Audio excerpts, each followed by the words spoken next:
श्री स्वामी समर्थ।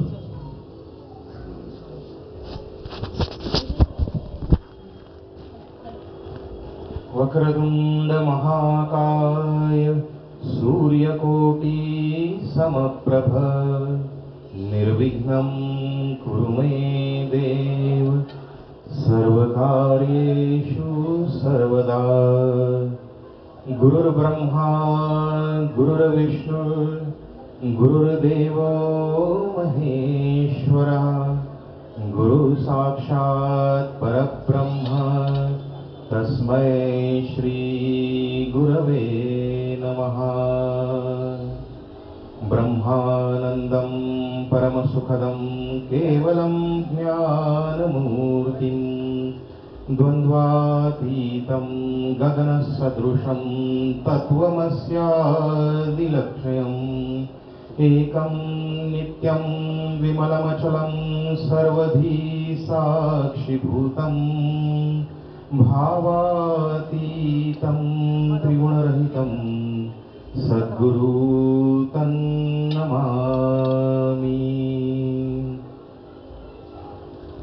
श्री स्वामी समर्थ। वर्ष प्रतिपदा गुढीपाडवा नुकताच सुरू झालेला आहे आणि आज चैत्र शुद्ध द्वितीया श्री स्वामी समर्थांचा प्रकट दिन। आजच्या या दिवशी या स्वामी मंदिरामध्ये सेवा करण्याची संधी लाभलेली आहे। स्वामींच्या आशीर्वादाने स्वामींच्या चरणी नतमस्तक होतो आणि आजच्या सेवेला या ठिकाणी प्रारंभ करतो। थोड्या वेळ नामस्मरण करूया। श्रीराम जय राम जय जय राम श्रीराम जय राम जय जय राम श्रीराम जय राम जय जय राम श्रीराम जय राम जय जय राम श्रीराम जय राम जय जय राम श्रीराम जय राम जय जय राम श्रीराम जय राम जय जय राम श्रीराम जय राम जय जय राम श्रीराम जय राम जय जय राम श्रीराम जय राम जय जय राम श्रीराम जय राम जय जय राम श्रीराम जय राम जय जय राम श्रीराम जय राम जय जय राम श्रीराम जय राम जय जय राम। श्री स्वामी महाराज की जय। अवधूत चिंतन श्री गुरुदेव दत्त। आजच्या या पावन प्रसंगी चैत्र शुद्ध द्वितीया स्वामी महाराजांचा प्रकट दिन। आजच्या या दिवशी गुरूंचं थोडंसं गुणगान गावं, गुरूंचं स्मरण करावं। गुरूंचे आशीर्वाद सतत आपल्या पाठीशी असतात आणि ते सतत राहावे यासाठी गुरूंच्या चरणी नतमस्तक व्हावं। ही सेवा त्यांच्या चरणी आजच्या या शुभप्रसंगी या ठिकाणी अर्पण करतो। भगवंताला आर्जव करावी लागते। ही आर्जव, ही कणव जेव्हा आपली त्याच्यापर्यंत पोहोचते, त्याच्या पायापर्यंत पोहोचते, तेव्हा तो प्रसन्न होतो। आजपर्यंत ही आर्जव खूप जणांनी केली। बालपणामध्ये केलेली जी आर्जव असते ना, ती लवकरात लवकर भगवंतापर्यंत पोहोचते। आपली सेवा त्याच्या चरणी त्या ठिकाणी रुजू होते।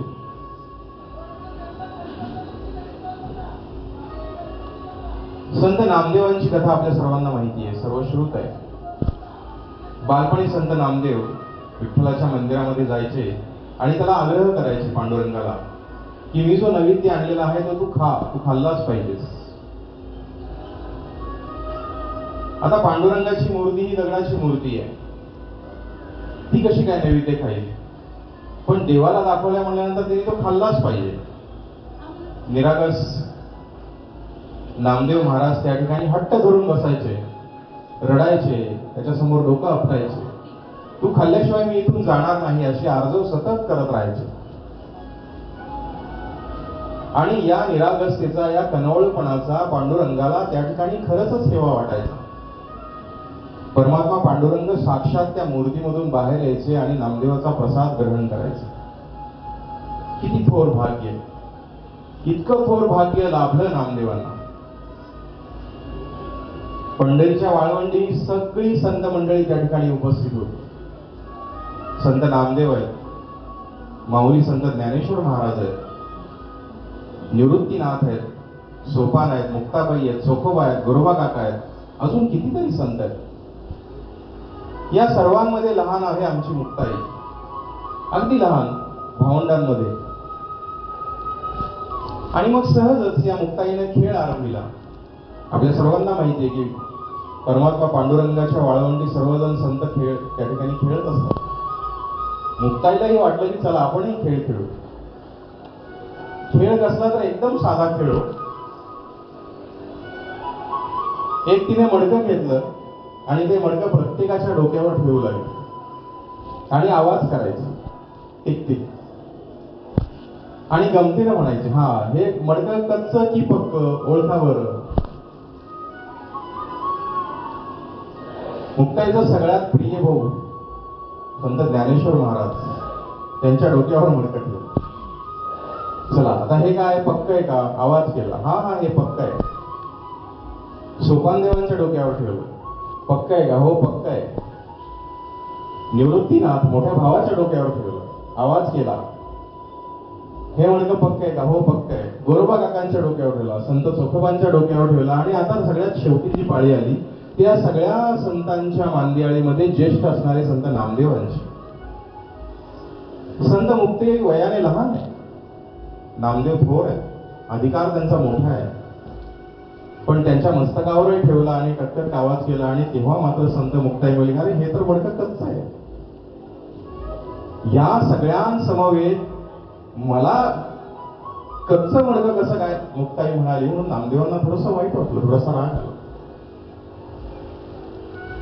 आणि मग निवृत्तीनाथांनी समजूत काढली की हे कसं झालं, हे का झालं असं, नक्की माझंच मडकं कच्चं का निघालं. परमात्मा पांडुरंग माझ्या समोर येतो, मी दाखवलेला नैवेद्य खातो, माझी सगळी कामं करतो, माझ्या घरी जनाई आहे. जनाई जेव्हा झाडलोट करत असतो तेव्हा कचरा गोळा करायला कोण येतं? परमात्मा पांडुरंग येतो. तरी देखील माझं मडकं का कच्चं आहे तेव्हा सांगितल्यानंतर त्यांच्या लक्षात आलं की मी गुरुच केलेलं नाही. देव प्रत्यक्ष येतो माझ्यापाशी, नाही असं नाही, पण जोपर्यंत मी गुरु करणार नाही तोपर्यंत परमात्मा पांडुरंग जो काही परमात्मा असेल त्याच्याशी माझा जो संबंध जोडायचा आहे तो गुरुच्या मार्गातून जोडला पाहिजे. म्हणून संतांच्याच नव्हे तर आपल्या सगळ्यांच्या जीवनामध्ये गुरुचं महत्व किती आहे हे आपल्या लक्षात आलं. संत नामदेवांनी नंतर परत गुरु केला, विसोबा खेचरांना गुरु केला. गुरु झाला. गुरुची इतकी आवश्यकता का आहे? भावातीतम त्रिगुणरहितम असे सद्गुरू असतात. भावांच्या पलीकडे, त्रिगुणांच्या पलीकडे सद्गुरूंचं स्थान असतं. संत नामदेवांना गुरु भेटले आणि संत नामदेवांचा उत्साह झाला म्हणून आपण पंढरपूरला नामदेवांची पायरीचं दर्शन अगोदर घेतो आणि नंतर परमात्मा पांडुरंगाकडे जातो. आपल्या आयुष्यामध्ये गुरूंचं इतकं महत्वाचं स्थान असतं. ज्याला भेटला नाही गुरु असं जर कोणी असेल तर त्याच्या आयुष्याची सुरुवातच होत नाही. त्याला मोक्षाची दारच त्या ठिकाणी उघडली जात नाही, मोक्ष पदच त्याला त्या ठिकाणी लाभत नाही. साक्षात या जगाचे गुरु दत्तात्रेय सुद्धा म्हणतात की जो जो जयाचा, जो जो भेटला मी त्याचा गुण त्या ठिकाणी घेतला. जो जो जयाचा घेतला गुण तो तो मी गुरु केला जाण असं साक्षात सांगतात. गुरु किती असावेत, किती प्रकारचे असावेत? गुरु दत्तात्रयांना तर 24 प्रकारचे गुरु होते. असं एक गुरुचं अढळ स्थान आपल्या आयुष्यामध्ये असतं. स्वामी विवेकानंदांच्या जीवनातला एक प्रसंग आपल्या सर्वांना माहिती आहे. स्वामी विवेकानंदांचे गुरु रामकृष्ण परमहंस. पण जेव्हा स्वामी विवेकानंद व्हायचे होते त्याच्या आधी ते नरेंद्रनाथ, 21-22 वर्षाचा कोवळा तरुण दक्षिणेश्वरला जातो. दक्षिणेश्वरला गेल्यानंतर रामकृष्णांच्या चरणावरती नतमस्तक होतो, डोकं ठेवतो आणि म्हणतो की मला माझं भौतिक आयुष्य सगळं जगायचंय, मला थोडी शक्ती द्यावी, मी या काली मातेकडे हेच मागायला हवं. रामकृष्ण परमहंस म्हणतात हरकत नाही, तुझी इच्छा असेल तर काली मातेच्या मंदिरामध्ये जा आणि तुला हवं ते माग, मी तुला अडवणार नाही. हा नरेंद्रनाथ काली मातेच्या मंदिरामध्ये जातो, गाभाऱ्यामध्ये गर्भगृहामध्ये प्रवेश करतो, त्या ठिकाणी मांडी घालून बसतो, डोळे क्षणभर बंद करतो. आपल्या सर्वांना माहिती आहे, आपण कितीही गर्दीतून वाट काढत आलो, मंदिरामध्ये गर्दी असेल, इतरत्र कुठेही गर्दी असेल, आणि जेव्हा आपण त्या भगवंताच्या मूर्तीसमोर येतो ना, तेव्हा आपले डोळे हे आपोआप मिटले जातात. आपण भगवंताला आपल्या अंतःकरणामध्ये पाहत असतो, म्हणून आपले डोळे त्या ठिकाणी मिटत असतात. इतक्या वेळ आपण गर्दीमधून सगळे 7-8 डोळे उघडे ठेवूनच आलेलो असतो, पण 2 मिनिटं जरी क्षणभर त्या मूर्तीसमोर उभं राहायचं म्हटलं तरी क्षणार्धात आपले डोळे त्या ठिकाणी मिटलेले असतात. का तर आपण त्याला आपल्या आतमध्ये पाहत असतो. नरेंद्रनाथ आत गेलेत गर्भगृहामध्ये, काली मातेच्या समोर मांडी घालून बसले, डोळे बंद आहेत. काली मातेची आराधना करतायत. आराधना करता करता त्यांच्या तोंडून एकच वाक्य त्या ठिकाणी निघालं की हे माते, मला भक्ती दे, ज्ञान दे आणि वैराग्य दे. क्षणार्धात डोळे उघडले आणि गर्भगृहातून बाहेर आले. पाहतात तर समोर ठाकूर रामकृष्ण परमहंस. आल्यानंतर ठाकूरांनी विचारलं, नरेंद्रा, मागितलंस का तुला काय हवं ते? नरेंद्रला जे मागायचं होतं ते मागितलंच नाही. मग काय मागितलंस? नरेंद्र म्हणाले, मी काली मातेच्या समोर बसलो आणि माझ्या तोंडून आपसुकच निघून गेलं की भक्ती दे, ज्ञान दे आणि वैराग्य दे. पण अरे, हे तर तुला मागायचं नव्हतं. नाही, मला हे मागायचंच नाहीये. म्हणजे मागायचं ते पुन्हा एकदा गर्भगृहात जा, पुन्हा काली मातेचं ध्यान कर, हवं ते माग. ठाकूरांनी आज्ञा केली. नरेंद्रनाथ पुन्हा मंदिरामध्ये प्रवेशले, पुन्हा त्या ठिकाणी ध्यान केलं, ध्यान लावलं. काली मातेच्या समोर हात जोडून बसलेले नरेंद्रनाथ आहेत. पुन्हा त्यांच्या तोंडून तेच शब्द त्या ठिकाणी आले की ज्ञान दे, भक्ती दे आणि वैराग्य दे. गर्भगृहातून परत आले. ठाकूर समोर आहेत. मागितलंस का काय हवं ते? नरेंद्रनाथ म्हणले, नाही, मी नाही मागू शकलो. मग काय मागितलंस? मी मागितलं ते फक्त हेच की भक्ती दे, ज्ञान दे आणि वैराग्य दे. असं एक नाही, 2 वेळेस नाही, 3 वेळेस झालं. आणि मग नरेंद्रच्या लक्षात आलं की काहीतरी आपल्यामध्ये काली मातेला जे हवंय ती आपल्याकडून करवून घेते. त्यांनी ठाकूरांच्या पायावर डोकं ठेवलं, साष्टांग प्रणिपात केला आणि म्हणाले की मी काय करू? तेव्हा ठाकूर म्हणाले की तुझा जन्मच मुळात मानवतेची सेवा करण्यासाठी झालाय. तू असं तुझ्या आयुष्याला, जे भौतिक आयुष्य आपण म्हणूया, त्या आयुष्याला मागण्यासाठी तुझा जन्म झालेला नाहीये. त्यामुळे काली मातेने सुद्धा तुझ्याकडून जे वधवून घेतलं आहे ते या अखिल मानव जातीची सेवा करण्यासाठीचं व्रत हे वधवून घेतलेलं आहे. घळा नरेंद्रच्या डोळ्यामधून अश्रुधारा त्या ठिकाणी वाहत आहेत. अष्टांग भाव त्याच्या सगळ्या चेहऱ्यावर, त्याच्या शरीरावर त्या ठिकाणी दाटलेले आहेत. आणि त्या विभोर अवस्थेमध्ये ठाकूर त्याच्या समोर आहे. ठाकूरांनी त्याच्या मस्तकावरती हात ठेवला आणि त्यांना आशीर्वाद दिला. त्यांना त्या ठिकाणी शिष्यत्व प्राप्त करून दिलं. तेव्हापासून नरेंद्रचा हळूहळू स्वामी विवेकानंद आपण झालेला त्या ठिकाणी बघतो. गुरु हे असे असतात, आपलं सगळं जीवन बदलवून टाकण्याची ताकद गुरूंमध्ये असते. स्वामी समर्थांच्याही कथा आपल्याला नवीन नाही, सर्व परिचित कथा आहे. अक्कलकोट निवासामध्ये स्वामी समर्थ या ठिकाणी होते, तेव्हा कितीतरी भक्तांचा उद्धार त्यांच्या हातून झालेला आपण पाहतो. या गुरूंना आपल्याकडून काय हवं असतं? या गुरूंची आपल्यासोबत अशी किती संगती हवी असते? संत तुकाराम महाराज एके ठिकाणी म्हणतात की गुरुचा आपल्यासोबतचा संगतीचा काळ हा फक्त एक निमिष जरी असला तरी तो आपल्या आयुष्यभरासाठी पुरेसा असतो. निमिष म्हणजे किती वेळ?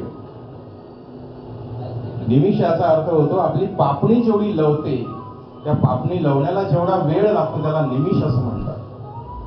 आता दिवसभरामध्ये तर या पापण्या कितीतरी वेळेस खालीवर होत असतात. सद्गुरूंचा आपल्यासोबत लागणारा वेळ हा एवढाच आहे. सद्गुरूंची आणि आपली संगती एवढ्या निमिषभरापुरती जरी असली तरी आपल्याला मोक्ष प्राप्तीचा मार्ग हे सद्गुरू आपल्याला दाखवून देतात. त्याचं उत्तम उदाहरण आपल्या सर्वांना माहिती आहे. वालाकोळी आपल्या सर्वांना माहिती आहे, परिचित आहे. दरोडेखोर होता. वाट सरून ना जाता येता त्यांनी त्या ठिकाणी काय करत होता? लुटायचा, लूटमार करायचा आणि आपलं सगळं घरदार त्या ठिकाणी चालवायचं. एक दिवस प्रत्यक्ष नारद मुनी त्या रस्त्याने त्या ठिकाणी प्रवेश केला. नारद मुनींनाही अडवलं. भगवे वस्त्र आहेत, हातामध्ये विणा आहे, नारायण नारायण नारायण जप चालू आहे. त्याच्या लक्षात येत आहे की हा कोणी गृहस्थी पुरुष नाहीये, हा कोणीतरी संन्यासी आहे, साधू आहे. तरी पण अडवलं, द्रव्य मागितलं. नारद मुनी म्हणाले, नाही, माझ्याकडे द्रव्य नाहीये, मी तुला काय देऊ? मी काहीच देऊ शकत नाही. मग काही देऊ शकत नाही, जो देऊ शकत नाही त्याचा त्या ठिकाणी तो वालाकोळी वध करायचा. म्हणजे मी तुमचा वध करेन. हा, मध्ये वध करायच्या अगोदर मला सांगे, तू का करतोस? मग त्यांनी सांगितलं, का करतो म्हणजे मी हे माझ्या कुटुंबाकरता करतो. माझ्या घरी आई वडील आहेत, माझ्या घरी पत्नी आहे, माझी मुलं आहेत, त्यांचा उदरनिर्वाह चालवण्याकरता मी हे सगळं करत असतो. मुली म्हणाले, अरे पण हे पाप आहे सगळं, हे दुष्कर्म आहे, हे दुष्टकर्म आहे, याच्याने तुला काय मिळणार? याच्याने मला द्रव्य मिळतं, माझं घरबार चालतं, माझा संसार चालतो, पाप पुण्याच्या गोष्टी मला माहिती नाही. मुली म्हणाले, हरकत नाही. दरोडेखोर आणि मुलींचा संवाद चालू आहे. तो म्हणतो की मला पाप पुण्याच्या गोष्टी कळत नाही. तू घरी जा आणि विचार, तुझी आतापर्यंत जेवढं काही पाप केलेलं आहेस त्याच्यामध्ये तुझ्या घरचे किती सामील आहेत? तुझ्यासोबत येणार आहेत का हे सगळे? तुझे भागीदार होणार आहेत का? तू ज्यांच्यासाठी एवढं सगळं काही करतोस? म्हणलं, मी घरी जाईन, पण तुम्ही इथून पळून गेलात तर? मुली म्हणाले, नाही, मी या जागेवर हलणार नाही तू घरून जाऊन येईपर्यंत. सत्यवचन आहे. नारायण नारायण जप चालू होता. वालाकोळी घरी आला. घरी आल्यानंतर त्यांनी बघितलं, आई वडील आहेत, बायको आहे, मुलं आहेत, सगळे छान गप्पा मारत बसलेत. कुणी खेळतंय, कुणी खातंय, कुणी जेवण करतंय. आल्यानंतर सगळ्यात अगोदर तो आपल्या गृहिणीपाशी गेला, पत्नीपाशी गेला आणि पत्नीला म्हणाला की मी जे काही सगळं कमवून आणतो त्याच्यामध्ये तू भागीदारी आहेस का? पत्नी म्हणाली, हो, तुम्ही जे सगळं काही कमवून आणता त्याच्यामध्ये आम्ही सगळेच भागीदार आहोत. तेव्हा तसं नाही, तसं नाही. मी हे जे काही सगळं कमवून आणतो हे वाम मार्गाने, दुष्कृत्याने मी हे सगळं कमवून आणतो, वाईट मार्गाने मी हे सगळं काही कमवून आणतो. त्याच्यामुळे माझ्या डोक्यावरती हा पापाचा डोंगर सगळा उभारलाय. तू या पापामध्ये सहभागी आहेस का? तेव्हा मात्र पत्नी म्हणाली की नाही, मी तुमच्या पापामध्ये सहभागी नाहीये. वाईट वाटलं वाल्याकडे. आई वडिलांकडे गेला. आई वडिलांनाही तेच प्रश्न, तुम्ही माझ्या या सगळ्या कमाईमध्ये सहभागी आहेत का? भागीदार आहात का? अगोदरचं उत्तर होय. पण नंतर जेव्हा हे सगळं स्पष्टीकरण मिळालं तेव्हा आईवडीलही म्हणाले की नाही नाही, तुझ्या या सगळ्या पापाच्या डोंगरामध्ये आम्ही सहभागी नाहीये. अजून थोडं वाईट वाटलं. त्याला वाटलं ठीक आहे, पत्नी नाही म्हणाली, आईवडील नाही म्हणतायत, मुलं तर आपली आहेत. आणि रोज मी जेव्हा घरी येतो तेव्हा सगळ्यात अगोदर मला कोण येऊन भेटतं तर माझी मुलं भेटतात. मुलांना तरी विचारूया. मुलांना जवळ घेतलं आणि मग विचारलं की काय रे बाळांनो, तुम्ही माझ्या पापामध्ये सहभागी आहात? मुलं देखील नाही म्हणाली. मग मात्र त्याच्या पायाखालची जमीन सरकली आणि त्यांनी सगळ्याला प्रतिप्रश्न केला की असं का? तेव्हा वडिलांनी उत्तर दिलं की हे सगळं चालवणं, हा संसार चालवणं, आमच्या सर्वांचा उदरनिर्वाह करणं हे तुझं कर्तव्य आहे. तू हे कर्तव्य केलं पाहिजेस आणि या कर्तव्यामध्ये तुला कसूर करता येणार नाही. तू सगळं जे काही करतोयस ते तुझं कर्तव्य म्हणून करतोस.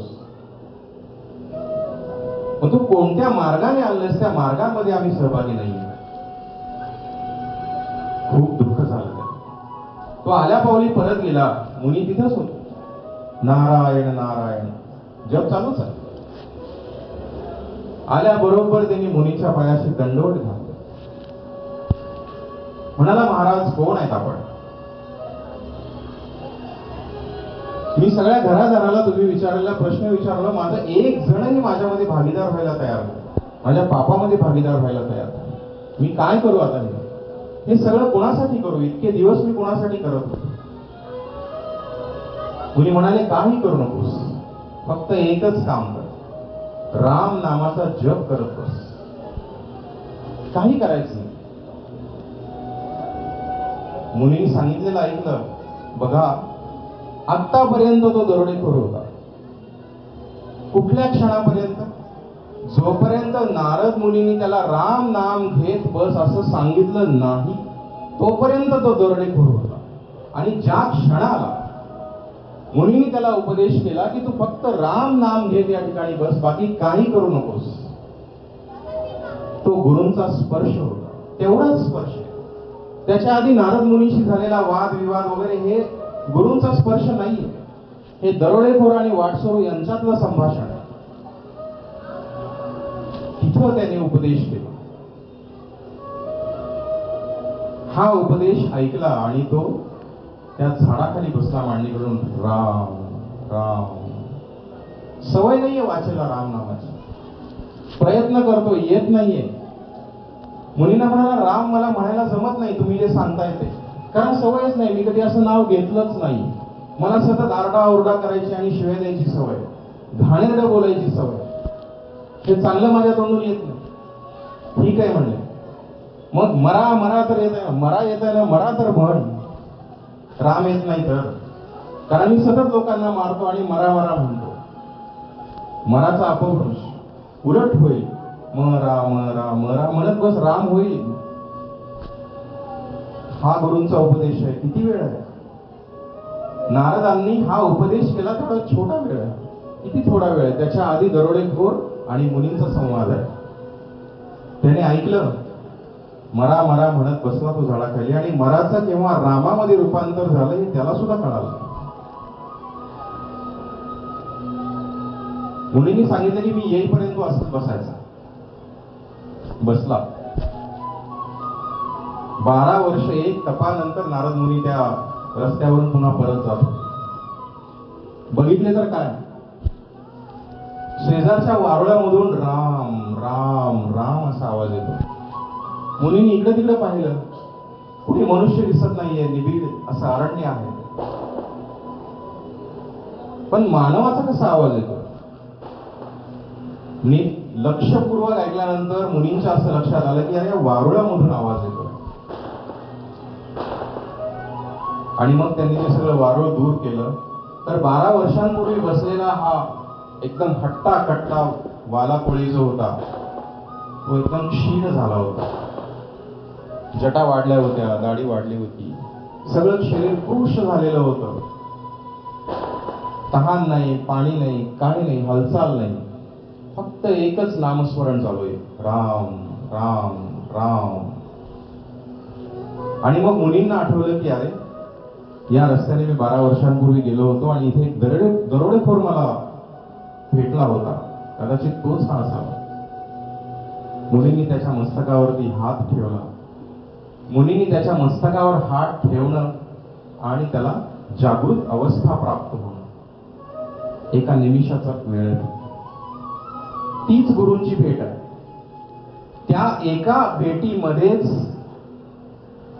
दरोडेखोराचा वाल्मिकी ऋषी त्या ठिकाणी जातो. आणि आपण सर्वजण जाणतो की हे जे रामचरित आपण ऐकतो, रामायण ऐकतो, हे रामायण आपल्यासमोर वाल्मिकींनी ठेवलं. म्हणजे राम नाम जर मुखामध्ये यायचं असेल, रामाची सेवा जर घडायची असेल, रामाचं चरित्र जर गायन करायचं असेल, तर अगोदर अंगावरती वारूळ यावं लागतं. तेव्हा राम आपल्याला समजतो. गुरु किती महत्वाचा आहे आपल्या आयुष्यामध्ये. दरोडेखोराचा वाल्मिकी ऋषी झाला म्हणून गुरु आहे. असं हे गुरुचं सानिध्य आपल्या सगळ्यांना लाभावं. सद्गुरु विना आपल्याला सद्गती नसते. सद्गुरूंचं वर्णनही तसंच आहे. काय वर्णन करावं सद्गुरूंचं? खूप संत महात्म्यांनी आपापल्या गुरूंचं वर्णन करून, ज्ञानेश्वरी मधली तर गुरुभक्ती अवर्णनीय. प्रत्येक वेळी ज्ञानदेव महाराज स्वतःला म्हणे निवृत्ती दासू असंच म्हणतात. मी निवृत्तीचा दास आहे. समर्थ रामदासांचंही तेच आहे. रामदास स्वतःचं नावच त्यांनी ठेवलं, मी रामाचा दास आहे. एकनाथ महाराजांचंही तसंच आहे. एका जनार्दनी शरण असं म्हणतात. जनार्दन पंतांना मी प्रत्येक वेळी शरण जातो असं नाथ महाराज आपल्याला सांगतात. प्रत्येक संत महंतानं सद्गुरूंची महती ही वर्णनीय. आपणही आपल्या सद्गुरूंचं स्तवन करतो. आपणही आपल्या सद्गुरूंना वेगवेगळ्या नावाने त्या ठिकाणी बोलावत असतो, त्यांचं गायन करत असतो. कोणी कोणी म्हणतं की सद्गुरू हे सूर्यप्रकाशासारखे स्वच्छ आहे. पण खरंच सूर्यप्रकाश हा निरंतर राहणार आहे का आपल्या समोर? थोड्या थोड्या अवधीनंतर का होईना, पण सूर्यप्रकाशाला कुठे ना कुठेतरी अस्त व्हावं लागतं. सूर्याला अस्त व्हावं लागतं. काही वर्षानंतर का होईना, पण सूर्याला, ग्रहणाला का होईना, पण सामोरे जावं लागतं. सद्गुरू हे सूर्यासारखे म्हणावेत तर सूर्याला ग्रहण सुद्धा लागण्याचा दोष आहे.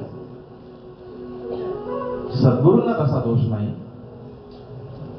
त्यामुळे सूर्य हे सूर्यासारखे सद्गुरू कसे असू शकतील? कारण सद्गुरूंना कुठलाही दोष नाही. त्यामुळे सूर्याची उपमा तरी आपण सद्गुरूंना कशी देऊ शकतो? काही जण म्हणतात की सद्गुरू हे कल्पवृक्षासारखे. काय करतो कल्पवृक्ष? आपल्या मनामध्ये जे आपण कल्पलेलं आहे, जे मनवांछित आहे, ते आपल्याला देण्याचा प्रयत्न करतो. नवीन नवीन तो देतोच. काही मागा कल्पवृक्षाकडे, आपल्याला त्याच्याकडून ते मिळालेलंच असतं. आपल्या मनामध्ये जे आहे ते देण्याची ताकद, ती देण्याची शक्ती त्या कल्पवृक्षाकडे आहे. सद्गुरूंना आपण कल्पवृक्ष म्हणतो, पण मला असं म्हणायचं की त्याच्याही पलीकडे जाऊन सद्गुरू आहे. सद्गुरू आपल्याला फक्त आपल्या मनासारखंच देत नाहीत, मनवांछित देत नाहीत. मनाच्या पलीकडे जाऊन देखील आपल्याला सद्गुरू खूप काही देत असतात. त्यामुळे सद्गुरूंना कल्पवृक्षाच्या चौकटीमध्ये बांधणं सुद्धा तसं योग्य नाही. सद्गुरूंना गगनाची, आकाशाची उपमा दिली जाते. सद्गुरू हे आकाशासारखे. आकाश कसं आहे? आकाश अनंत आहे. आकाश ही पोकळी आहे. आकाश हे शून्य आहे. वेगळ्या अर्थाने बघायला गेलं, सद्गुरू हे पोकळी नाहीये. सद्गुरू हे शून्य सुद्धा नाहीये.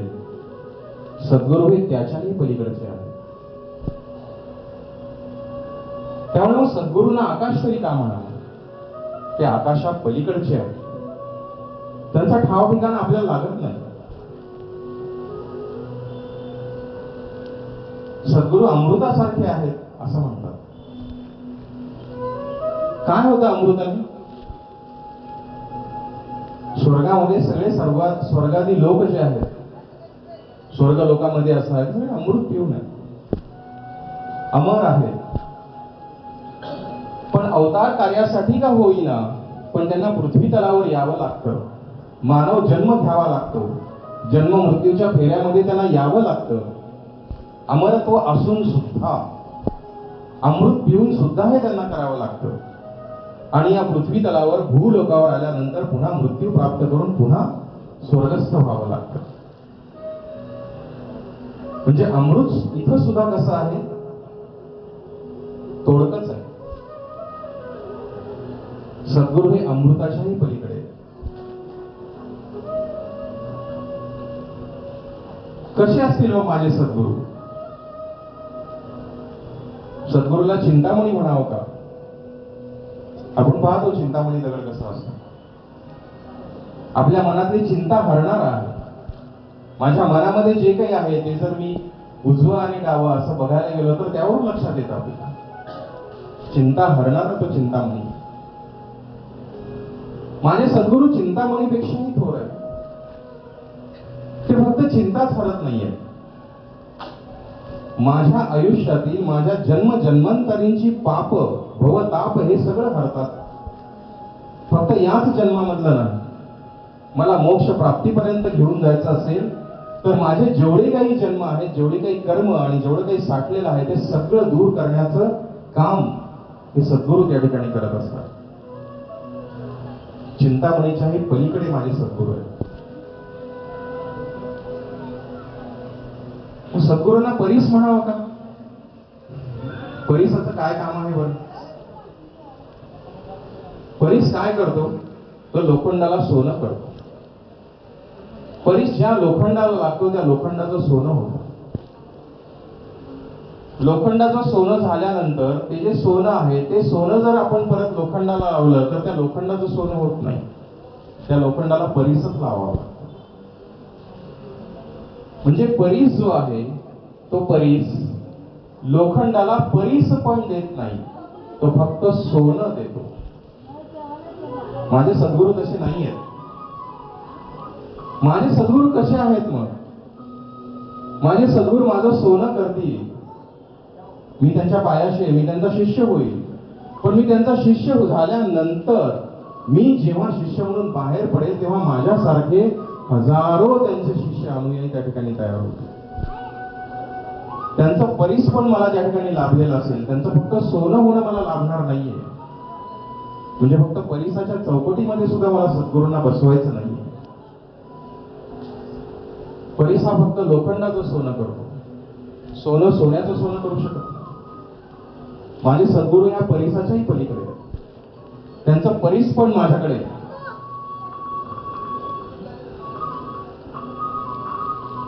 मग सद्गुरूला काय म्हणावं?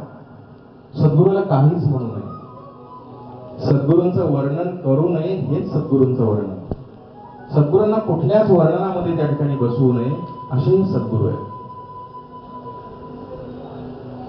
असे सद्गुरू तुमच्या आम्हा सर्वांना त्या ठिकाणी मिळाले पाहिजे. आपण सद्गुरूंच्या चरणी लीन असावं. भागवतामध्ये एक नभागाची कथा आहे. नभाग नावाचा एक छोटा तरुण आहे. तो गुरुग्रही असतो शिकायला. 12 वर्ष राहतो. 12 वर्ष त्याचं गुरुग्रहीचं शिक्षण पूर्ण झाल्यानंतर तो घरी येतो. घरी आल्यानंतर बघतो तर काय, त्याची जी काही इतर भावंड असतात त्या भावंडाने सगळी आपली जी काही स्थावर मालमत्ता असते ती वाटून घेतलेली असते. कुणी घर घेतं, कुणी शेत घेतं, कुणी द्रव्य घेतं. या 12 वर्षाच्या दरम्यान त्या नभागाच्या आईचा मात्र देहांत झालेला असतो. तो येतो परत मोठ्या भावाकडे जातो. मोठ्या भावाने त्याला दारात बघितल्याबरोबर त्याला आश्चर्य वाटतं की अरे बापरे, हा कसं काय परत आला? 12 वर्षानंतर आला. आणि मग मोठा भाऊ जो असतो तो सांगतो की आम्ही सगळ्यांनी हे थोडं थोडं असं असं वाटून घेतलेलं आहे. नभाग म्हणतो हरकत नाही, जे काही केलंय ते तुम्ही चांगलंच केलं. तो म्हणतो माझ्या वाट्याला काय आलंय? अरे आम्ही तुझी वाटणी करायचीच विसरलो. म्हणजे तू आहेस हे आम्ही विसरूनच गेलो. त्यामुळे तुझ्या नावाची काही वाटणी आम्ही केलीच नाही. तरी देखील तो म्हणतो हा ठीक आहे, काय हरकत नाही. मग तो मोठा भाऊ चतुर असतो, तो म्हणतो की तुझ्या वाटणीला आहे ना आम्ही सगळ्यांनी मिळून वडील दिले आहेत, वडील. हे वडील तू घेऊन जा तुझ्या वाटणीचे. बघा, तुझ्या वाटणीला कोण दिलंय? आम्ही वडील दिले, तू वडील घेऊन जा तुझ्या वाटणीचे. नवाब म्हणतो हरकत नाही.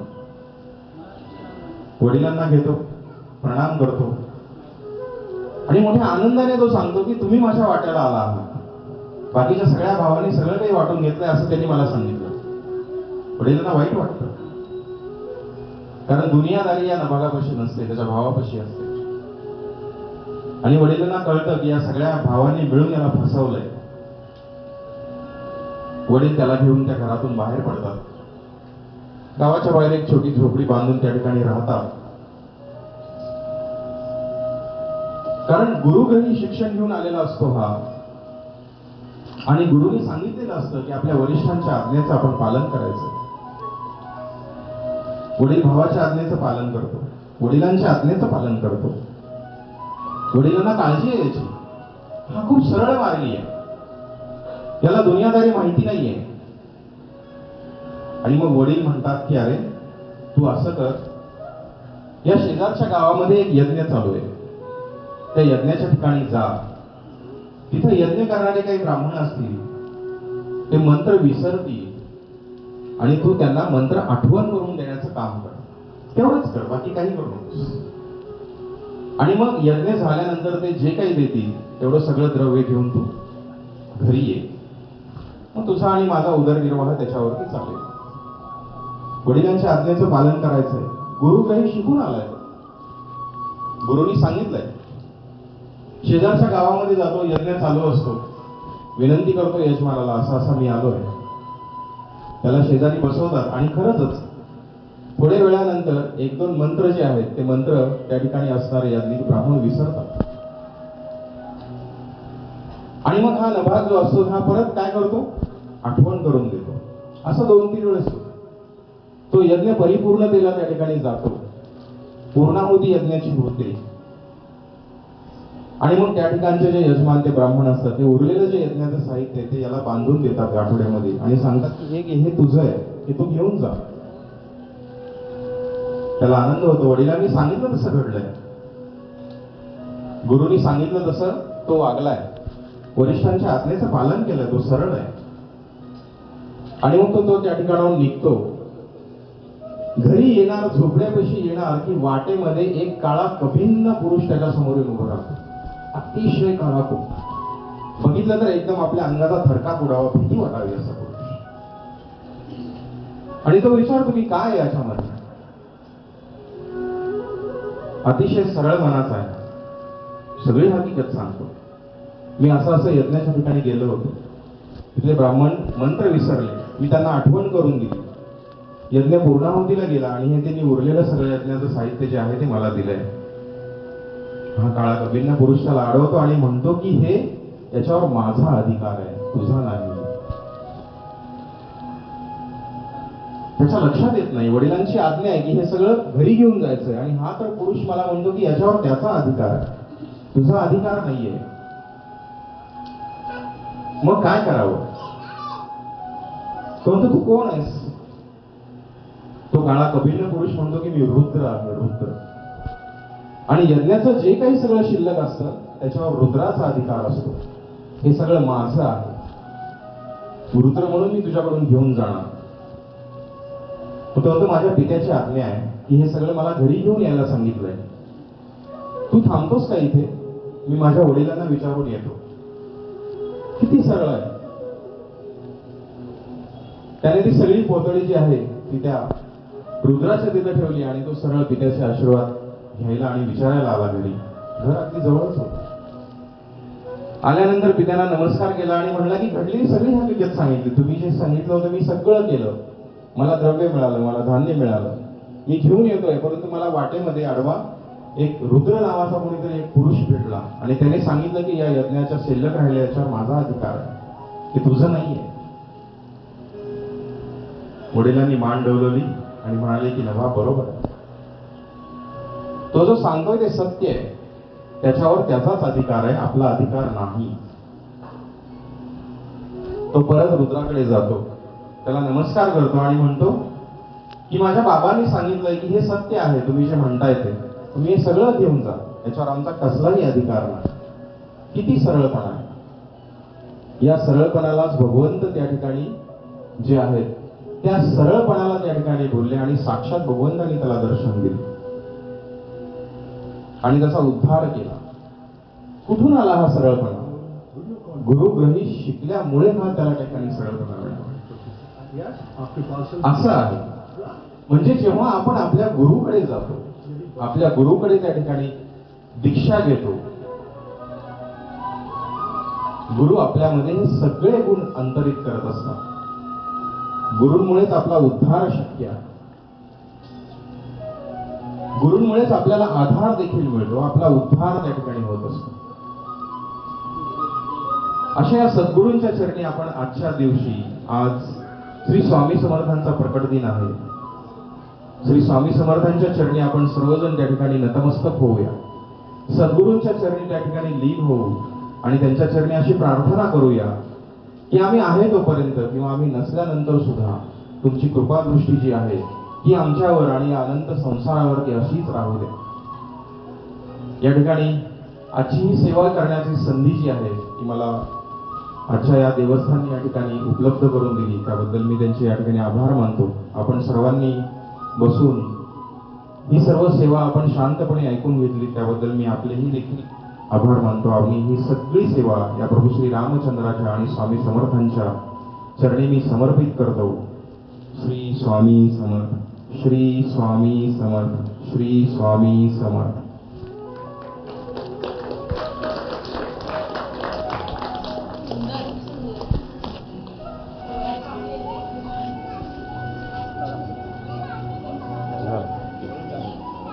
हो आम्हाला तुम्ही घेऊन गेलात. खूप सुंदर. चला 40 मिनिटं घेतली जास्त.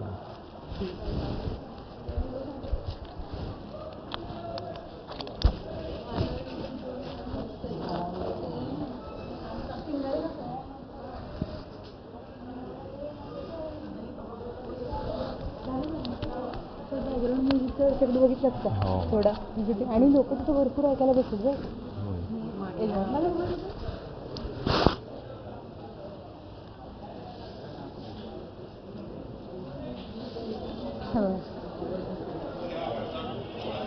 सगळं ऐकत होते. मी शूटिंग काढून आणलं.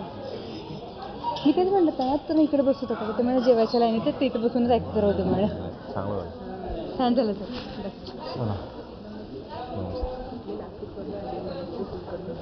मला वाटून होतं की खूप वेळ शेवट इतका छान झाला.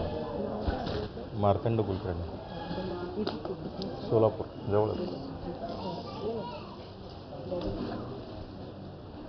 म्हणजे अक्षरशः असं कुठेतरी म्हणजे ती त्या ह्याला गेलो होतो. स्वामींची कृपा आहे. खूपच छान आणि प्रभावित झालो. आणि पण कुलकर्णी मुलांना हे ऐकून खूप महत्त्वाचं आहे. मी आजच्या दिवशी म्हणजे मी इतकं छान वाटलं नाही सगळं ऐकून. त्याला तेच सांगितलं, म्हणजे सांगणारे खूप असतात, ते प्रभावशाली सांगणं, ते वाणी, ते शब्द, स्वामींची कृपा आहे. फार महत्त्वाचं असतं. ते जेव्हा आपल्यातून बाहेर पडतं ना, ऐकणं अरे मंत्रमुग्ध होऊन जातं एकदम. असं वाटतं संपून बिलकुल इच्छा होती तुम्ही ते शेवट आणलं नारे वाटणार आहे असं झालं एकदम. सोलापूरच माध्यमिक शाळेला मुख्यालय गणित शिकवतो विषय. यांचं पण गणितच आहे. ते पण ते ज्युनियर कॉलेजमध्ये आहे. सेवा असते कुठेही. नाशिकला या नाशिक नाशिक येऊ. नाशिक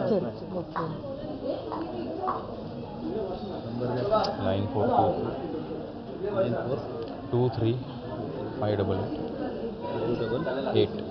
688 मार्तंड कुलकर्णी. समुपदेशन केंद्राचं नाव आहे तुम्हाला ते पण आहे हो, ते पण आहे. सोलापूरमध्ये. काय नाव? मार्तंड कुलकर्णी आहे. कुठेही मंदिरात बोलत येऊ शकतास बघा तुमची सेवा करण्याची बाकी काही इच्छा नाही. रसिका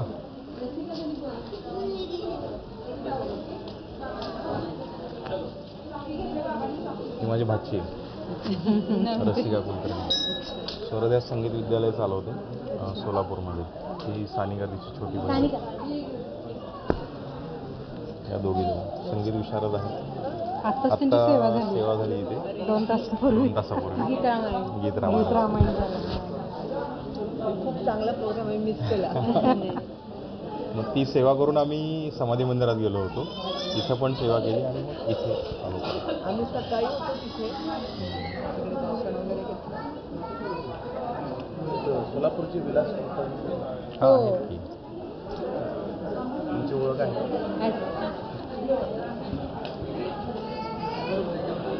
40 लोक असण्यापेक्षा 4 दर्दी असले तरी कार्यक्रम करायला बरं वाटतं. आणि म्हणजे खूपच छान.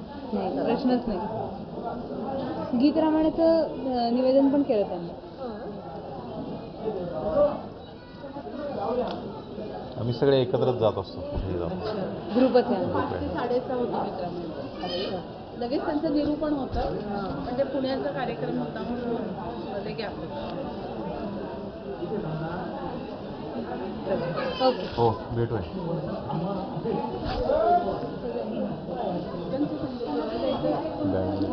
नंबर आहे माझ्या. बॅग कुठे गेली?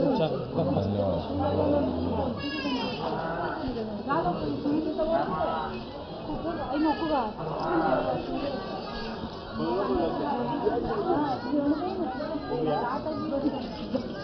सांगावं लागते अजून.